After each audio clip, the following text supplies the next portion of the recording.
Hello and welcome to Mediumship Matters with me, Hannah McIntyre. And today I'm really excited to be joined by Master Energy Healer and Freedom Coach, Lauren Courtney, who I follow on Instagram, who is just full of light and inspiration and tips and has the most amazing head of hair that I'm really jealous of. Welcome, Lauren. Thank you so much for having me. What an introduction, eh? I will take that introduction. When I was a kid, I wanted to be a Vidal Sassoon model. I used to love the ads and be like, maybe one day, or Pantene Pro V, and I'm still waiting on the call, and it can happen. I have not given up on being a hair model. Yeah, if you're listening, you really need to be getting this lady in. Her hair is just, it's just stunning. I love it. Anyway, enough of that craziness. I already was talking about her hair before we hit record because I flipping love it. It's gorgeous. If you're watching on YouTube, you'll be able to see what I'm talking about straight away. My extended crown and auric field. Yeah, why? Yeah, I think it is for sure. So, Lauren, the first question is always the same for every guest that I have on the podcast, no matter the crazy introduction that they get given, which is energy healer, freedom coach. How did you get into this? How did it start for you? Well, this could take the whole call, so I will make sure we're not using the whole podcast for this journey. I love it.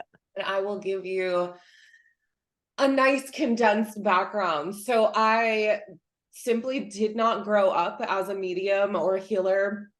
I didn't even know mediumship and healing existed. And then 7 years ago, I was working as a private chef. I had left corporate America. I'd already been following these inner knowings that I was here to help people heal. And I left corporate America, became a holistic health coach that led me to becoming a private chef. I worked with clients in high-end recovery homes in New York City. So I was cooking and I was a private chef and a health coach for clients recovering from food, drug, and alcohol addiction. Some clients that were failure to launch, some that were dealing with sex addiction, you name it. I got to see it, hold space for it, and really understand this world. And I didn't understand why I was learning this world. And fast forward 7 years ago, my best friend and first love passed away.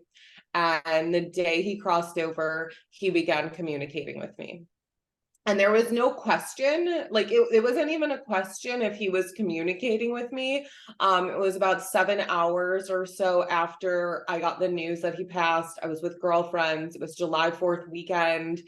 And my friends said, we need to go eat something. And we were standing in a pizza place. I was waiting for a salad, just like standing against the wall. It was very crowded. And all of a sudden, the music changed and the Real Slim Shady came on, which was not a popular song 7 years ago.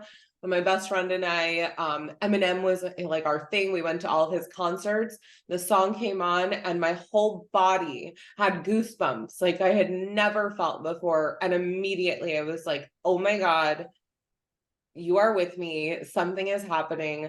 I don't understand. And I'm going to figure it out. And that led me on the most incredible journey that I never knew I would get to go on. It led me to leaving being a private chef, moving out to California, finding Holy Fire Reiki, which further opened my mediumship.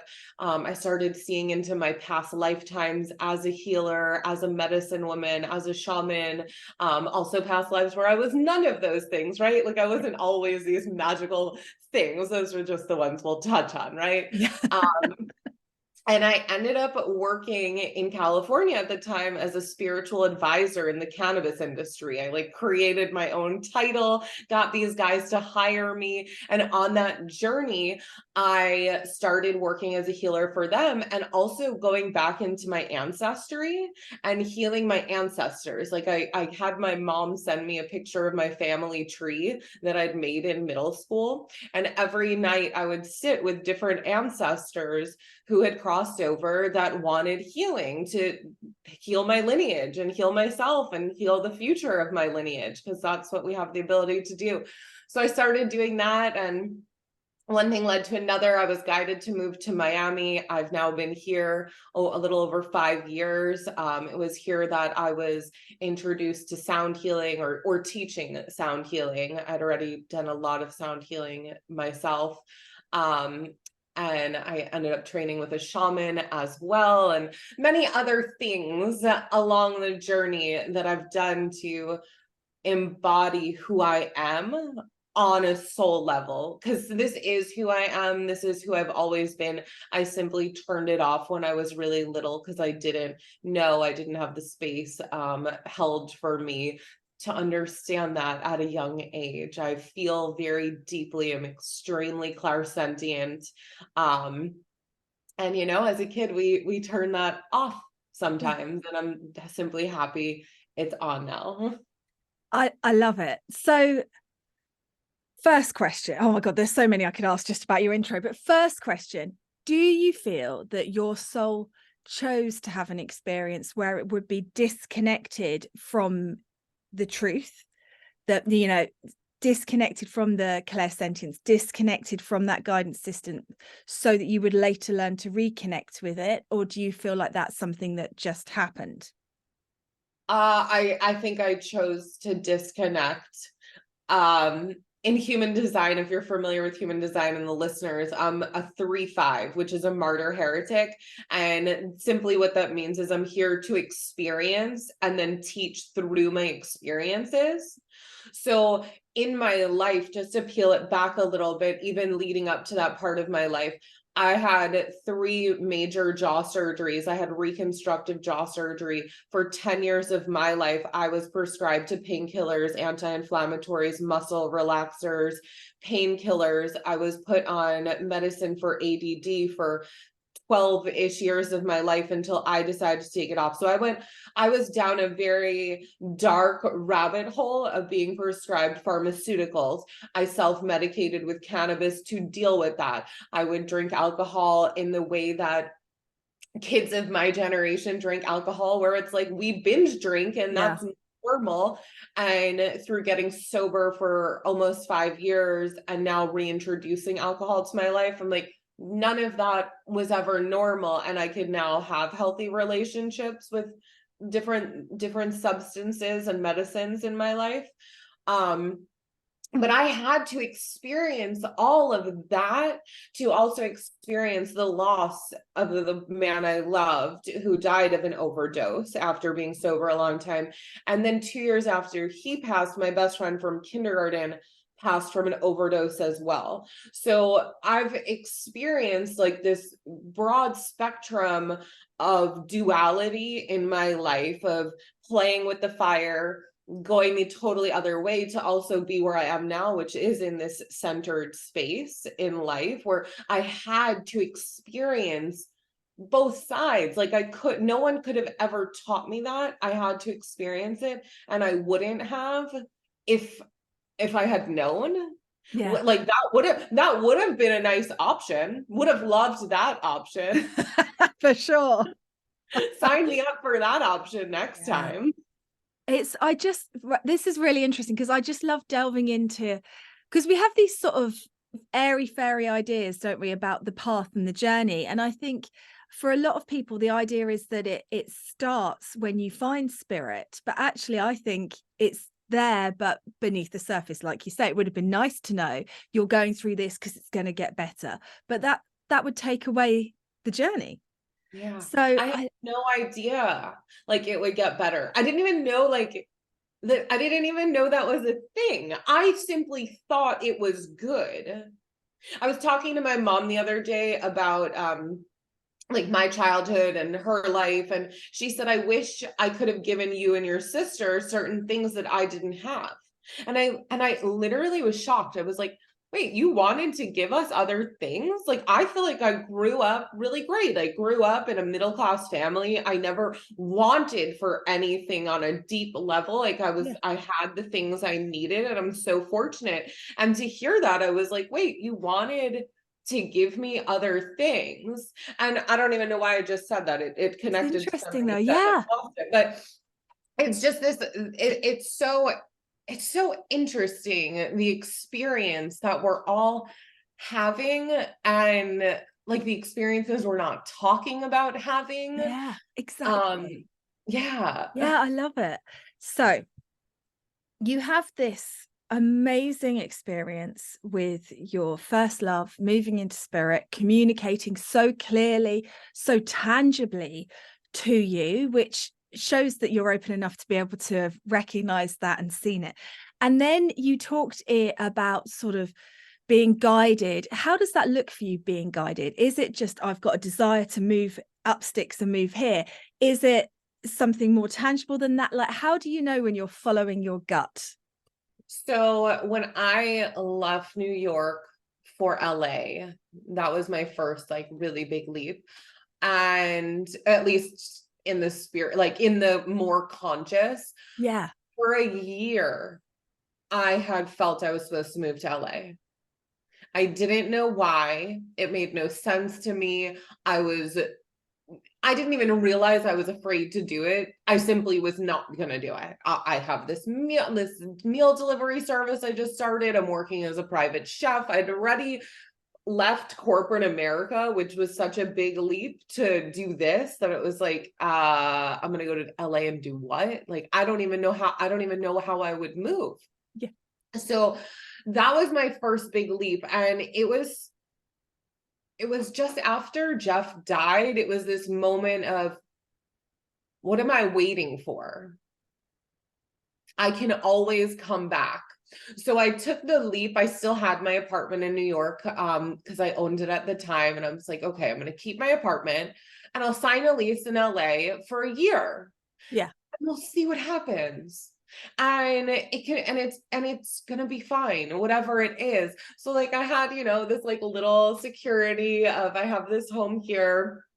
And also I went fully in when I moved to LA. And it was just knowing I have to be there. And my third day in LA, I had already learned Reiki 1 and 2 in New York and the Sui traditional way. And when I moved to LA, day 3, I was supposed to go work out with the only friend I had in LA. I had just met her and she had to cancel on me. I was like, I have to get out of my apartment. I don't even have furniture yet. And I looked on this ClassPass app, and there was a class down the road called Aroma Reiki. And I was like, ooh, well, that sounds great. We don't have that in New York. Like, this is such a lovely place, LA, Aroma Reiki. And I went to this class and I walked into the room and said to the teacher, this Reiki is different. I already know whatever it is. I want to learn it from you. And it was indeed different. It's called Holy Fire Reiki. There were not many people trained in it yet. And I had to go to LA to find it because that Reiki was the catalyst for a massive change in my life. So it had been calling me for a year. I simply wasn't ready to step in and listen. So I got better with listening, right? I was like, I don't want to extend things as long. So when I got the pull to come to Miami, I was brought here for a 2-week job opportunity, asked to stay. And in that time where I was asked to stay, I very clearly felt my grandfather coming through. At the time, my grandmother and my great aunt both lived nearby to Miami, just a 45-minute drive. And my grandpa was very clear, you need to move here. And I said, okay. And I moved. And within 6 months of my moving here, my grandma, who had just turned 90, went blind. And I was able to help her transition from having vision to going blind, and spent the last 5 years of her life close by getting like, oh, for anyone listening to this, if you have the ability to spend time with your relatives, your grandparents, your great grandparents, I know it may seem silly and it may seem like boring and like, why would I want to do this? It's the greatest gift you can give to them and to yourself. It's the most pure, unconditional love. And I got to experience that. I got to have the last 5 years of my grandmother's life with her. She passed a year and a half ago. And I got to have the last 5 years of my great aunt's life with her, and she passed in May. Wow. And in both of their passings, they awakened me even more because I got to have the end of life with them, that experience that is just incredible. So the point is, every time I listen, it gets easier now, and I simply follow and tune in and say yes. Thank you for sharing that. That was lovely. I'm regretting putting eyeliner on now, but we were just Me too. I'll just sniff my way through the rest of this podcast. So incredible experiences. And I think really lovely of you to also, because I think there's this dialogue out there, you know, everyone talks about the nudges, but no one talks about the fact that they've ignored them for a year, or they've doubted them, or they've not believed in them. So that's really lovely of you to share that and not just sanitize it, because it's really hard, isn't it? You have these urges that make no sense at all. Your intellect is like, but what? You've got a whole life here. Why would you want to move? Why would you want to do this? So absolutely incredible that even after a year, I mean, it took me 3 years to follow evidential mediumship because I kept pinching myself off from it. And now I look back and I think, God, I could have done with that time, but I just But I even think like if I knew where I'd be now 7 years ago, if 7 years ago it was like, here's where you're gonna be, now do it, I don't know if I would have done it. So it's like I had to do it in the way that I had to do it to be able to, like, first of all, like, just stabilize my body to be able to be a channel, a medium, a healer, and all of these things, because it's so expansive, and it's so out here, and the work is here. So like I have to be the best vessel. And if like I never could have simply woken up and fully went into all of this, like I had to wake up slowly in the way that I needed to. And I think what's so beautiful, I had a mentor once say to me somewhere along the lines that, I remember who it was. It was Shaman John Ramsmussen. He said to me once that what he did in, let's say, 10 years, now he can help someone do in 10 months. Yeah. And that's how I feel with my work, right? Because we're simply collapsing timelines. Whatever doors I hold the keys to already, I get to hand to the people that are ready to walk through them. Period. You don't have to like go digging now for that door or cellar or whatever it is. Like, it's like, here you are. It's here. Are you ready to walk through it? Like, what a fucking gift that people get to simply walk through the doors. And also, if they want to go the route that I went, where it's like the questioning and the digging and all that, good on them too. Yeah. Love it. Love it. So, Holy Fire Reiki, what's the difference between that and a Zui Reiki? So a Sui Reiki, the way that it's taught, like on a very basic level, the way that it's trained is the teacher that is teaching you Reiki will place the symbols in your hands. They'll draw it on your hands. They'll draw it on your shoulders. In Holy Fire Reiki, the teacher does not touch the student. So the teacher's energy is not involved at all. I simply bring you into a healing experience. And in that experience, you're connected straight to source energy. So you're receiving exactly what you need for your body, your nervous system in that moment, which I love, because I always tell clients when they come for a Reiki training, I want you to be the best healer you are.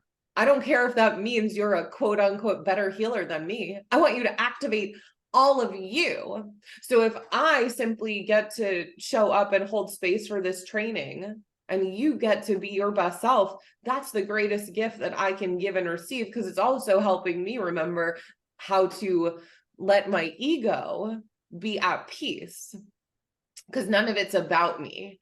And that's so much what Holy Fire Reiki is about. It's about putting your ego to the side. It's about really moving from a place of love. They say in the training that Holy Fire Reiki was brought to the people of Earth at this time by Jesus, and the Ascended Masters and Brotherhood and Sisterhood of Light. And I say that as a Jewish woman who did not grow up with Jesus. at all. I didn't really grow up talking about God even. I grew up very much like in a reformed Jewish family. I'd go to temple on the high holidays, and that was really it. But I had no idea of Jesus. And then I went through this training, and like Jesus is such a guide for me. Jesus is like my friend. And when I say Jesus, like to anyone listening to this, Jesus, God, Holy Spirit, Holy Fire, Ascended Masters, none of those are religious terms. They were used in religion to create separation, but they're all spiritual terms in nature. So like it's all good, relax. And if you're uncomfortable with it, call me and we'll heal that. So, because the thing is, we want to go right to God. At least to me, like I can say universe, and that's going to be powerful. And to me, God is the creator of the universe. So why wouldn't I go directly to God? If I can go directly to God, there will be times I'll call on certain archangels, right? Because I can't go to God for everything. God's like, this is why I have certain angels that you can work with and ascended masters. Oh, okay, great. But my point is, like, why not go directly to God and to source? And that's what Holy Fire, to bring it back, that's what Holy Fire Reiki has really taught me. So it's a deeply healing experience. There's a lot of experiences offered, which you could almost see as a meditation, but I bring you through an experience to this beautiful place for deep healing. And then I'm also trained, so I'm trained in Holy Fire Reiki and a few modalities of it. So there's Karuna Reiki, where you're working with another 8 symbols and you're chanting and toning those symbols. And Karuna means compassion, compassionate action. So it's the Reiki of compassionate action. There's world peace, Holy Fire Reiki, that I'm attuned to. I'm attuned to be a Holy Fire Animal Reiki master as well, which is all about the animal kingdom, which we, of course, as humans are part of. So Holy Fire is like, huge. Literally, it's like setting the world on fire with love and compassion and grace and healing, and owning that, like, I'll probably offend some people. I'm going to say it anyway. I'm going to say it anyway. Like, Jesus is not coming to save me. No one's coming to save me. Like, no one is coming to save you. So fucking own that you're a healer. Own who you are. Like, you are a healer. Like, if Jesus and the Ascended Masters brought me this tool so I could become my own greatest healer, it's because no one's coming to fucking save me. No one's coming to save you. So step in, show up, and live in your motherfucking truth, and be your fucking own healer, and learn from the people that you can learn from, and teach the people you're meant to teach, and live out your dharma and your truth. Okay, I take rest. Yes. I love it. Do you know, it's really funny because I was teaching spirit-led Reiki last night and I did a whole speech about Jesus. So I've just been sitting here like that. Like, he's not the religious man. I'm talking about the energy frequency behind the religion. Like, yeah. And it's just, I was just sitting here like laughing my head off, like, oh, here we go. So funny. Do you know what? There are so many parallels between you and me. It's just cracking me up. I've got to tell you this. I used to have a ready meal business. And that was the start of my healing journey, because I wanted people to be well, and I knew, and funnily enough, I was all focused on the elderly people and end of life, and not just treating them like second class and giving them whatever, but giving them good, nutritious food. That's what I used to have a cooking and home delivery meal service. Oh so my it's God, just, I could cry. That is so funny. Beautiful. So there's me and you on the opposite sides of the globe, just doing our funny little journey.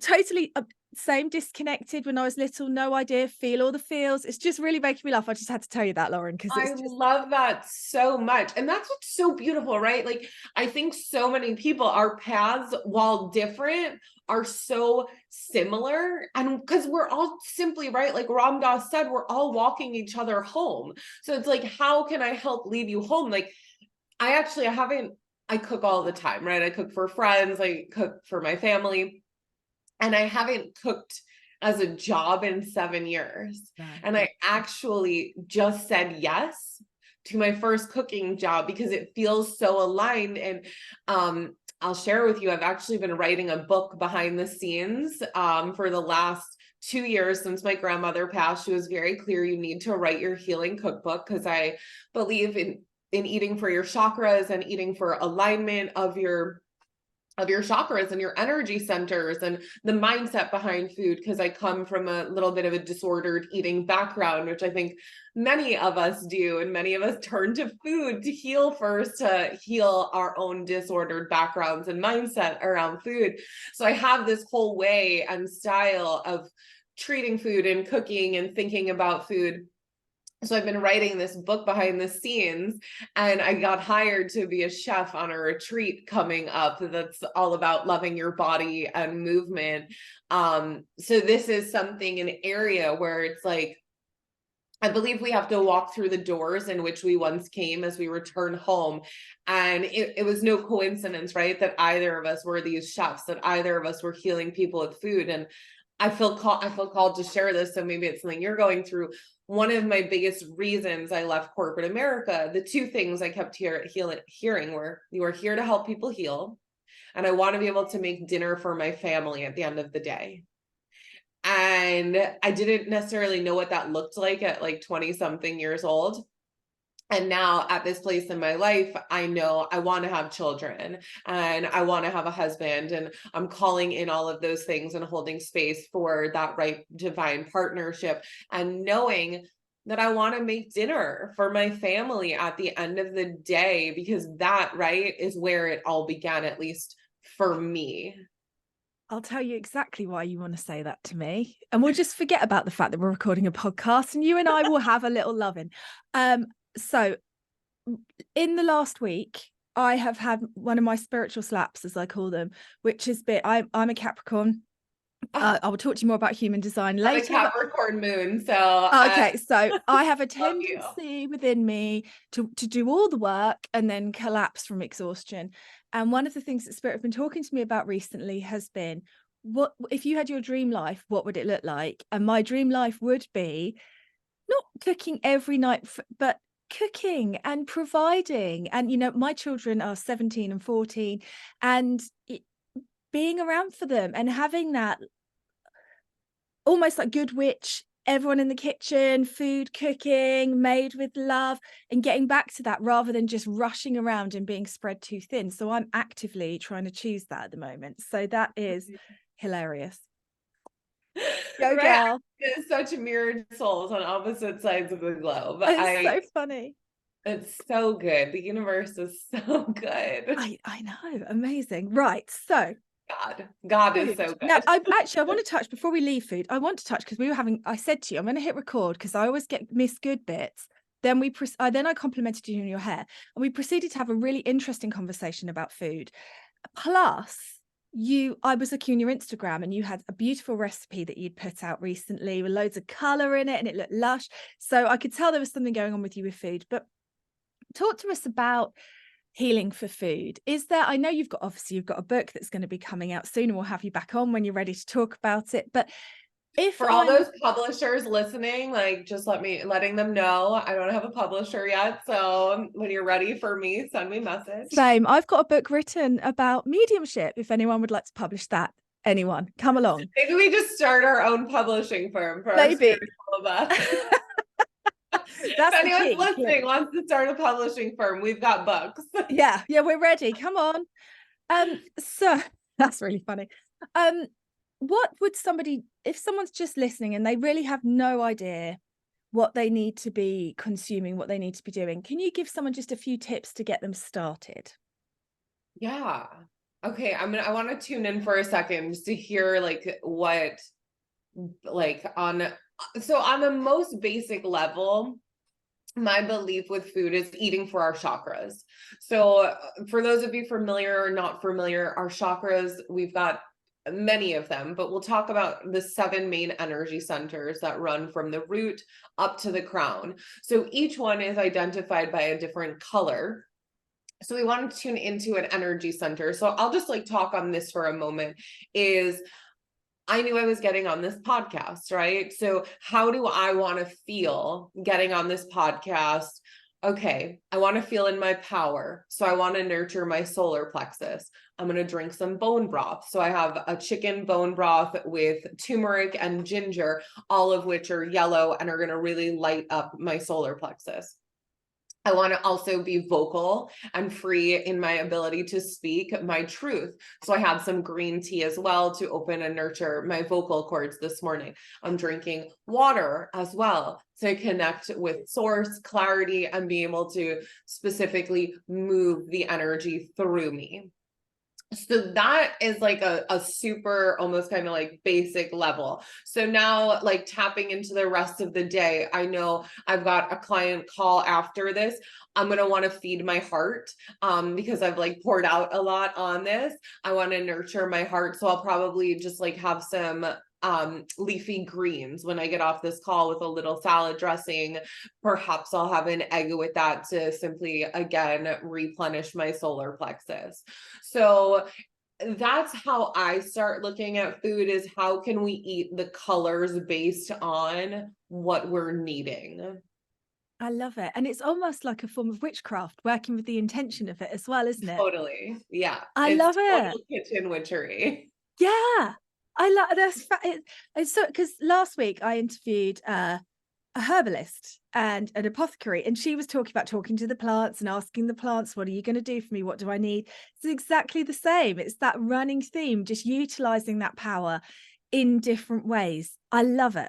I love hearing that. I love hearing that because I feel called to more herbs, and of course I use like herbs and spices in the kitchen, but I've been feeling called more to creating magic and potions and different things. So it's amazing how it's all interwoven and connected, and it's again so much tuning into your intuition. Fantastic. I love it. Now, Freedom Coach, I saw you've got like your Fear to Freedom program, and you do a lot of work with overcoming fears. And I guess I want to dive deep into that, because I know that you said you ignored for a year, and so you've been through this journey of this is what I feel called to do, and all of the blocks that come up for that. How do you help clients overcome their fear?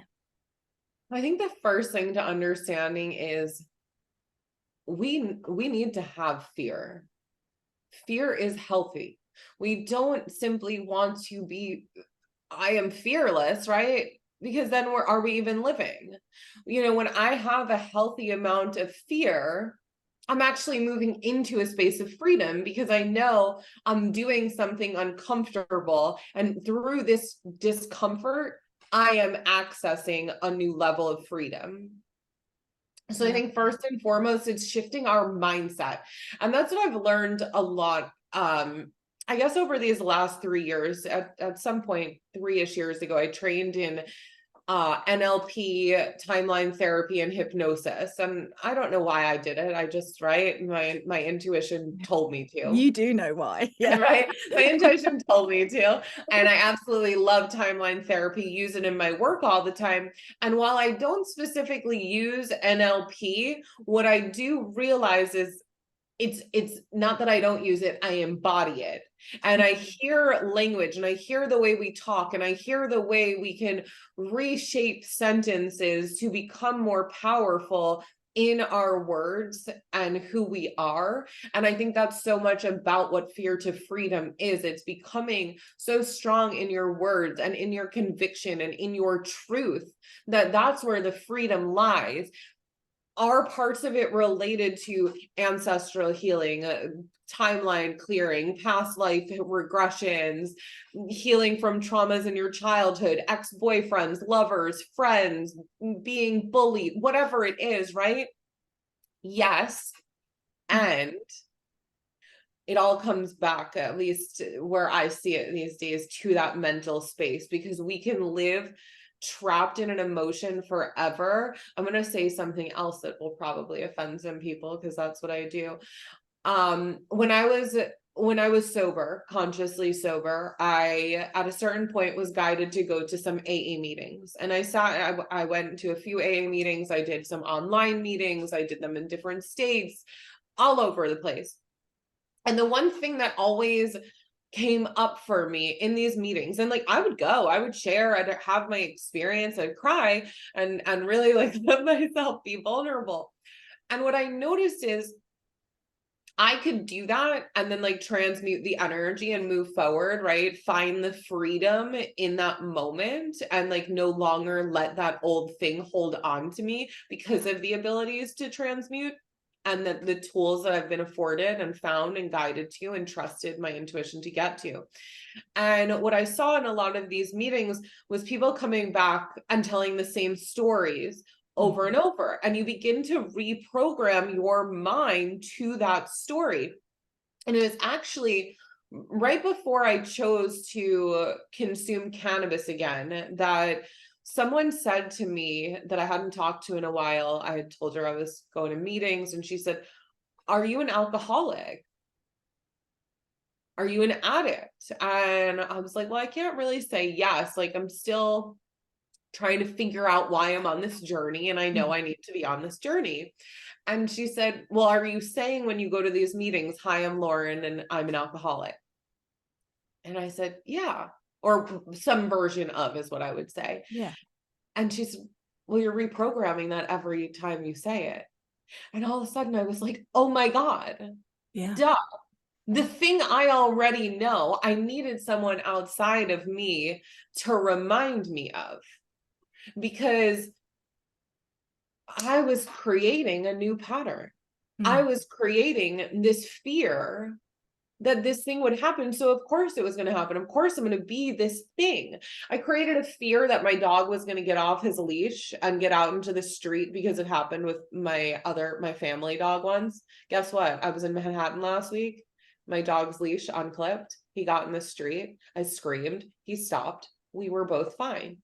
I created that though. I created that because I was in fear of it.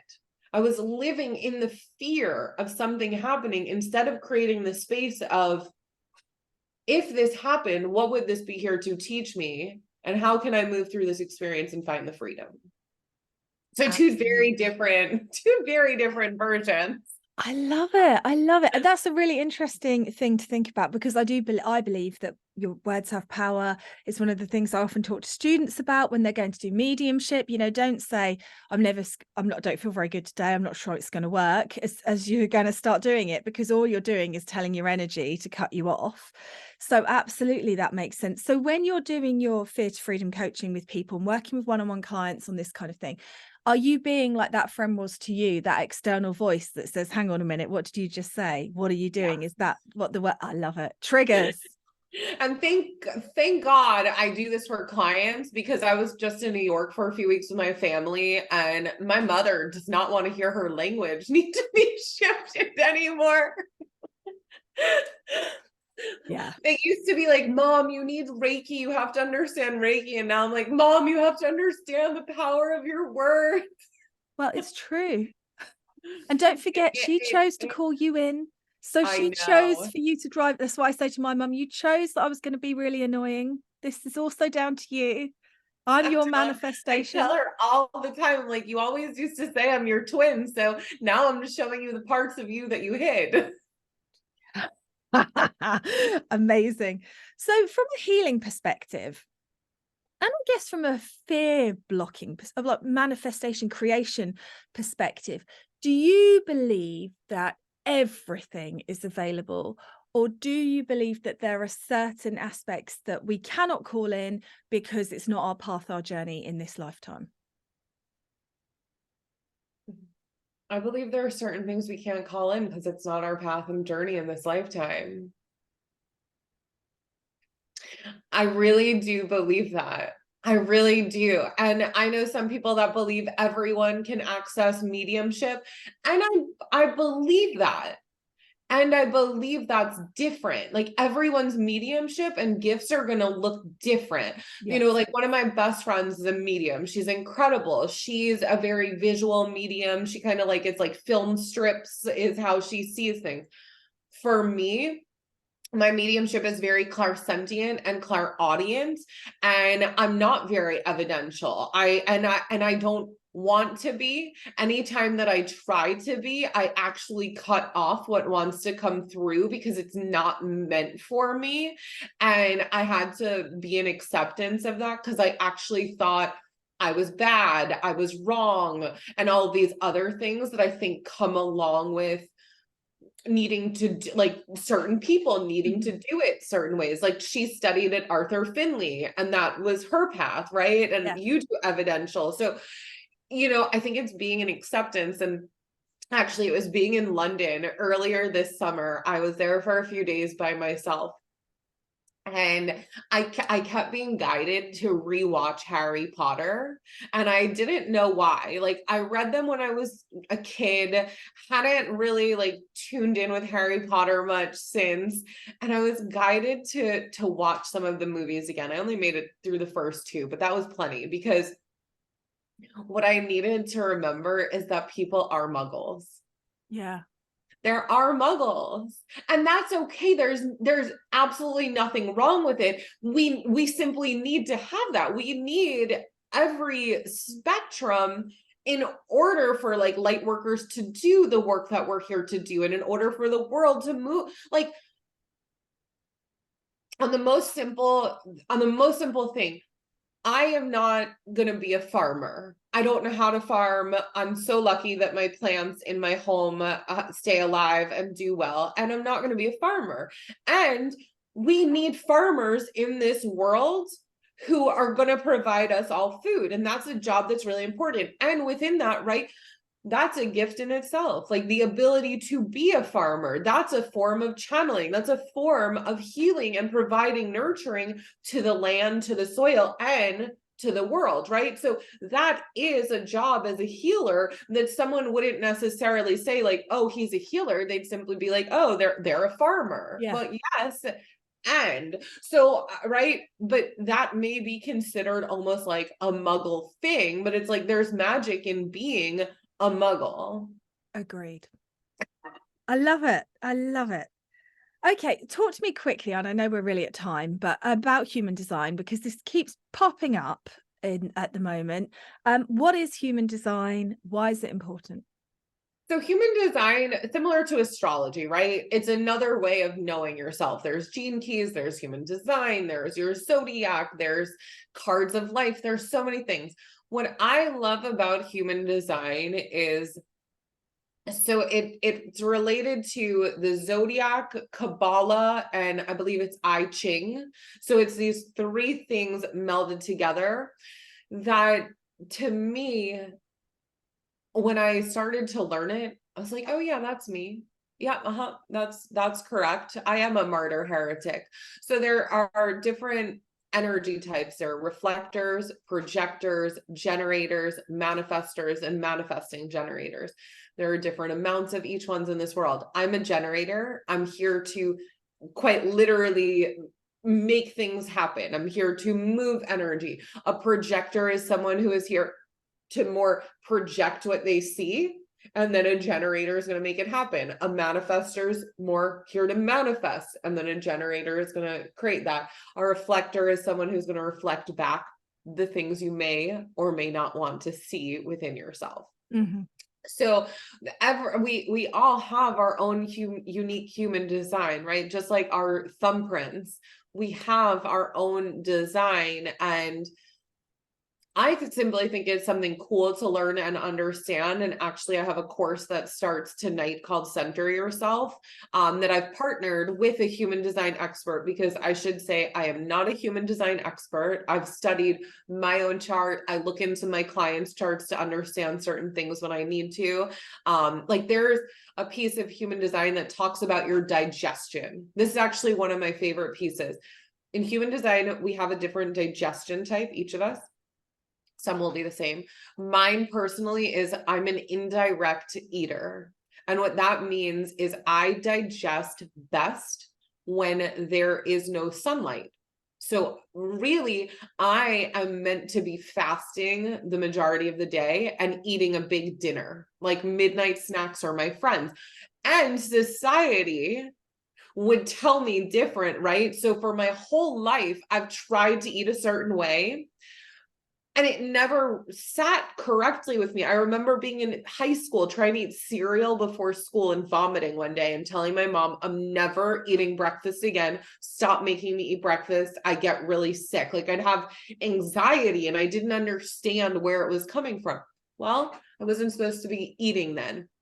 And the moment I started understanding that and shifting that for me, it was huge. It gave me the permission to do that, as opposed to, well, if you eat after 8 p.m., you're going to get fat. If you do that, right? So there were all these stories that human design helped me heal about my own unique design. So I have this course starting tonight. I know it will be late for people to have access to that with this podcast, but tune in with me. There are many ways to work with me that incorporate human design if that's something you do want to know more about. Amazing. And I just want to say thank you so much for sharing so much so openly with us all. I will obviously put a link to your socials and your website in the show notes so people can check you out and connect with you and see all the amazing stuff that you're doing. I'd just like to finish by asking you, what's next for you? What's next for me is getting my cookbook published. Yeah. And within that, I have a beautiful marketing plan that I've created that incorporates dinner parties in different cities, hopefully different countries as well, that showcase the recipes, that showcase healing for your chakras. Where I'll also bring in sound healing. And then from dinners, we'll move into retreats and card decks, and then the next book. And in addition to that, I'm also starting a Kundalini yoga teacher training in person. So I'm diving deeper into my own meditation practices, my own witchcraft, and motherhood also is definitely on the agenda for what's next. I'm like, do I need to claim anything else over here, universe? God, what do you go for it, girl. say out loud? I love it. Babies and publishing books and retreats and travel in the world. That sounds like a good plan to me. Thank you very much, Lauren. Thank you.